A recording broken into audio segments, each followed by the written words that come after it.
வணக்கம். உங்கள் சேலம் ஆர்ஆர் பிரியாணி தமிழ்ச்செல்வன். இன்று ஒரு மகிழ்ச்சியான தருணம் நமக்கெல்லாம், தமிழக மக்களுக்கு, தேமுதிக தொண்டர்களுக்கு, அதனுடைய குடும்பத்தினர்களுக்கு, அந்நியார் அவர்களுக்கு எல்லோருக்குமே என்னுடைய அவங்க மகிழ்ச்சியோட என் மகிழ்ச்சியும் பகிர்ந்து கொள்வதில் பெரும் மகிழ்ச்சி எனக்கு. ஏன்னா நான் அவருடைய பரம்பரை ரசிகங்கிறத அந்த காலத்தில் இருந்த எந்த இடத்துலையும் நான் மீடியாவில் ஒளிமறைவு இல்லாமல் தெரிவித்து கொண்டிருக்கிறேன். இந்த வகையில் அவருக்கு பத்மபூஷன் கிடைத்திருப்பது தமிழக மக்களுக்கும் திமுக தொண்டர்களுக்கும் ஒரு மகிழ்ச்சியான தருணம் என்று தான் சொல்லணும். எந்த ஒரு பாகுபாடும் இல்லாமல் மத்திய அரசு, மத்தியில் இருப்பவர்கள் இந்த பத்மபூஷனை அவர் வழங்கியிருப்பது அந்த பட்டத்துக்கே ஒரு கௌரவமான விஷயமாகும். திமுக தொண்டர்கள் இந்த நேரத்தில் மிக மகிழ்ச்சியோடு இதை இருந்திருக்கணும். இதை கேப்டன் இருந்து பார்த்துருந்தாருன்னா இன்னொரு மகிழ்ச்சி நம்ம தொண்டர்களுக்கும் நமக்கும் தமிழக மக்களுக்கு இருந்திருக்கும். இருந்தாலும் இதையும் நம்ம வரவேற்போம். இத்தகைய காலதாமதமாக இருந்தாலும் இதை நல்ல மனதோடு நம்ம வரவேற்று கொடுத்த அந்த நல்ல உள்ளங்களுக்கு நம்ம பாராட்டுகளை தெரிவித்துக் கொள்வோம். கேப்டன் அவர்களை நான் முதலாக, எனக்கு அப்போ 19 வயசு தான் இருக்குது. ஏன்னா நான் 1971 பிறந்தேன். 89ஆம் ஆண்டு பனகல் பார்க்கில் சந்திரசேகர் நடிகர், முன்னாள் வேளச்சேரி திராவிட முன்னேற்ற கழக எம்எல்ஏ அண்ணன் ராதாரவி, இவங்கெல்லாம் ஒரு செட்டு. கேப்டன் இவர்கள் எல்லாம் பனகல் பார்க்கில் இருக்கும்போது தான் பார்த்தேன். ஒயிட் அண்ட் ஒயிட்டில் ஒரு ஃபுல்லன் சட்டையோட அவர் உண்ணாவிரத்தில் இருந்தார். அப்போவே நான் ஒரு ஹோட்டலில் ஒரு வேலை பார்த்துக்கிட்டு தான் அந்த காசில் ஒரு ரோஜா மாலை வாங்கிட்டு போய் அவருக்கு அணிவித்தேன், கரங்களை கொடுத்து. அதுதான் முதல் சந்திப்பு. 1989ஆம் ஆண்டு ஈழத்தமிழகான உண்ணவிரத அவர் இருந்து கொண்டிருந்த போது சந்தித்தது. அதுக்கப்புறம் ஒரு இயக்கத்தில் நான் பணியாற்றினேன். நான் மதுராந்தகம் மீட்டிங்கில் விடுதலை, அப்போ கூட்டணியில் விடுதலை சிறுத்தை இருந்தாங்க, அதுக்காக பிரச்சாரத்துக்கு வந்தது. அந்த மேடையில் நான் அவர் முன்னாடி உரையாற்றிருக்கின்றேன்.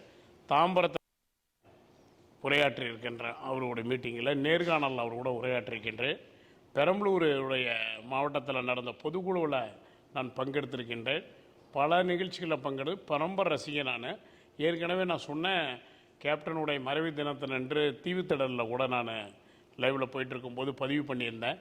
எந்தெந்த படங்களை எந்தெந்த தேட்டரெல்லாம் நாங்கள் பார்த்தோம்னு. மிக தீவிர ரசிகன் நான் அவருக்கு.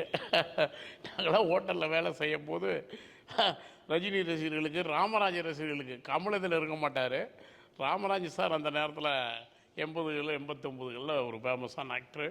அந்த ரசிகர்களுக்கு எங்களுக்கு மோதல் ஏற்படும். அதாவது அன்பு விஜயகாந்தன் ஒரு இதழ், பூக்கடை நடராஜ், ராமோசந்தன் இவர்கள்லாம் நடத்தி. இப்போ ராமோசந்தன் இல்லை, பூக்கடை நடராஜ் இல்லை. தலைவருடைய மன்றத்தை, கேப்டனுடைய மன்றத்தை வழிநடத்தியவர்கள் இவர்கள்லாம். அதில் ராமோசந்தன் மிக முக்கியமானவர்.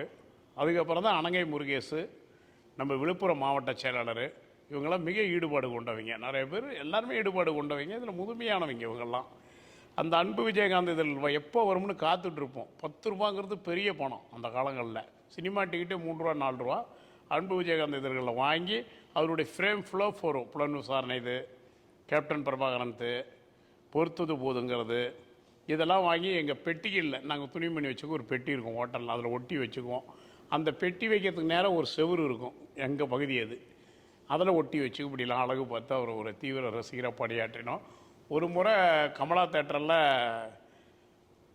ரஜினி சாருடைய படம் 3 ஷோவும், பொறுத்தது போதும் 1 ஷோவும் போட்டாங்க. இதுக்காக தேட்டர்லேயே போய் வாதம் பண்ணணும் ஒரு அறியாமல். ராஜாதி ராஜான்னு நினைக்கிறேன் ரஜினி சாருடைய படம் கமலா தேட்டரில். இப்படி ஒரு தீவிரமான ஆள். அவருடைய படம் மணிரத்னம் டைரக்ஷனில் வந்த சத்ரின் நான் பாரத் தேட்டரில் பார்த்தது உண்டு. உலன் மகன் கிரவுண்ட் தேட்டரில். இப்படி எல்லா படம், கேப்டன் படம் ஆனந்த் பிடிக்கப்பட்டு விட்டது. அது எல்லாம் வணிக வளாகமாகிவிட்டது. எதை கேட்டாலும் கேப்டன் பற்றி என்னால் பேச முடியாது. அவர் பிறந்தது, வளர்ந்தது, அது எத்தனாவது பிள்ளையாக இருந்தது, அவர் தகப்பனாருக்கு அவர் 2வது தாய்ப்பு பிறந்தது, எல்லா விஷயங்களும் அவரை பெற்றது. அந்நியாரை தேர்ந்தெடுத்தது, அவர் வாழ்க்கையில் நடந்த அனைத்து சம்பவங்களும் எனக்கு மனப்பாடம் கொண்டது. அப்படி ஒரு தீவிரமான ஆள் நான் அவருக்கு. அதுக்கப்புறம் நான் தொழிலுக்குள்ளே போய் இன்றைக்கி நானும் ஒரு வாட்டி என் வேலைகளை நான் கவனிக்காக்கி விட்டேன். தேமுதிகவில் பணியாற்றினேன். என்னுடைய தொழிலில் ரொம்ப ஈடுபாடாக நான் இருந்த காரணத்தில் என்னால் ஈடுபட முடியவில்லை. இருந்தாலும் அந்த இயக்கம் என்று எழுச்சி பெற்று இன்று விஜயபிரபாகரன் அவர்கள் விருதுநகர் தொகுதியினில் பெருவாக்கு வித்தியாசத்தில் ஒரு வெற்றி பெற்று வருவாங்க நம்பிக்கையோடு நம்ம காத்திருக்கின்றோம். அது தேமுக தொண்டர்களுடைய கனவாகும். தேமுதிக பெரிய ஒரு விழாவாகவும் உற்சாகம் தரக்கூடிய செய்தியாக அது அமைய வேண்டும் என்று இறைவனை வேண்டி, இன்னும் கேப்டனோட நிறையா விஷயங்கள் எனக்கு பகிர்ந்து தெரியல. அவ்வளோ ஒரு அற்புதமான ஒரு எடுத்த உடனே எதையுமே சிந்திக்காமல் நியாய தர்மம் அந்த பக்கம் இருக்குதுன்னா பேசக்கூடியவர். அதை நான் மட்டும் சொல்லவில்லை, தமிழகத்தை சேர்ந்த அனைத்து திரைப்பிரபலங்களும் சரி, அரசியல்வாதிகளும் சரி, அவரை கண்டு மிரளாதவர்களே இருக்க முடியாது. அவருடைய வளர்ச்சியும் சரி, அவருடைய தைரியமும் சரி, இது எல்லாமே ஈன்றதை செய் இல்லாதவனுக்கு என்று சொல்லக்கூடிய தமிழன் என்று சொல்லடா தலை நிமிர்ந்து நின்றடா, இந்த மாதிரி வார்த்தைகளுக்கெல்லாம் சொந்தக்காரர். ஈன்றதை செய் இல்லாதவர்களுக்கு என்ற சொந்தக்காரர். வாழ்நாள் முழுவதும் அன்னமிட்டு ஒரு அன்னத்திற்கான மனிதனாக மாறியவர். அது வழியில் தான் நானும் நடந்து கொண்டிருக்கேன்னு என் வீட்டுக்குள்ளேயே பார்த்துருப்பீங்க. உள்ளே வரும்போது வெளியே டேபிள் சேர் போட்டு வச்சுருப்பேன், யார் வேணாலும் சாப்பிட்டு போகலாம். அது அவர் வழியில் நான் பெற்ற குணம், அவர் கொடுத்த குணம். இத்தகைய பண்புக்கு சொந்தக்காரரான அவரை பற்றி பேசும் அரிய வாய்ப்பு கொடுத்த கேப்டன் டிவி அவர்களுக்கும் மற்றும் அதனுடைய ஊழியர்களுக்கு அனைவருக்கும் இந்த தருணத்தில் எங்கள் சேலமர தொழிலாளர் சார்பாக, என் சார்பாக வாழ்த்துக்களை தெரிவித்துக் கொள்கின்றேன். அந்நியார் அவர்கள் மனதகிரித்தோடு இந்த இயக்கத்தை நடத்தி கொண்டிருக்கின்ற அவருக்கு என்னுடைய வாழ்த்துக்களையும் தெரிவித்துக் கொண்டு, இதுவரைக்கும் அந்நியார் என்று அழைக்கப்பட்டிருந்தாலும் இன்றைக்கெல்லாம் உங்களுக்கு அன்னையாராக இருந்து அவர் வழி நடத்துகிறார் அந்த இயக்கத்தை. அவருக்கு மீண்டும் ஒரு வாழ்த்துக்களை தெரிவித்துக் கொள்கின்றேன். மிக தைரியமான பெண்மணியாக இருக்கின்றார் அரசியல் வட்டாரத்தில். நம்ம இதுக்கு முன்னாடி ஜெயலலிதா அம்மையார் அவர்களை பற்றி தான், அம்மா பற்றி தான் நம்ம சொல்லுவோம். இன்றைக்கி அதையும் தாண்டி ஒரு படித்தவர், அவர் நல்ல ஒரு பட்டதாரி, அவரோட வழியில் தேமுக தொண்டர்கள் கடைபிடித்து இருப்பது பெரிய அதிசயம். இந்த கட்சியை கத்தி அவர் மறைவுக்கு பிறகும் இந்த அளவுக்கு கொண்டு போயிருக்கிறார் என்று சொன்னால் அவருக்கு நமக்கு தனிப்பட்ட என் பாராட்டுகளை, வாழ்த்துக்களை அவருக்கு தெரிவித்துக் கொள்கின்றேன். அதே போல் தமிழக அரசியலை தவிர்க்க முடியாத இயக்கமாக மீண்டும் வளர்ந்து அவருடைய தொண்டர்களுக்கு அவரை நேசித்தால் போதாது. நான் ஏற்கனவே அவர் மறைவின் போது நான் அந்த தீவுத்தடையில் உரையாற்றி இருந்தேன் வெளியே. அவருடைய வாழ்க்கை முறையை இளைஞர்கள் கடைபிடிக்க வேண்டும். உழைப்பை கடைபிடியுங்கள், தர்மத்தை கடைபிடியுங்கள். வாழ்க்கையில் அவரை பார்த்து நீங்கள் வாழ கற்றுக்கொள்ளுங்கள். நான் கற்றுக்கொண்டேன் அவரிடம். அதை தான் நான் உங்களுக்கும் பதிவு செய்து கொள்கின்றேன். இந்த பத்மபூஷன் ஒரு உற்சாகம் தரும் தேமுக தொண்டர்களுக்கு, என்னை போன்றவர்களுக்கு, தமிழக மக்களுக்கு மீண்டும் அதற்கு மத்தியில் இருக்கிறவங்களுக்கு நம்ம வாழ்த்துக்களை தெரிவித்துக் கொள்ளும். இந்த பண்புக்கு மிக்க நன்றி. அரசியல் நீதியாக நேர்காணலில் ஒரு சுவாரஸ்யமான சம்பவங்கள் உண்டு. திராவிட முன்னேற்ற கழகத்தோட கூட்டணி அமைக்க வேண்டும் என்பது தான் அந்த நேரத்தில் ஒரு ஆலோசனையில் இருந்தாங்க. அப்போ என்னிடம் கேப்டன் நேர்காணலில், அப்போ நம்ம பார்த்த சார்ஜி அண்ணன், இளங்கோ அண்ணன், முன்னணியர்கள் எல்லாம் அமர்ந்திருக்கோம், மத்தியில் நானும் வந்திருந்தேன். என்னை கேட்டால் திமுக எத்தனை சீட்டு கேட்கலாம் அப்படின்னு.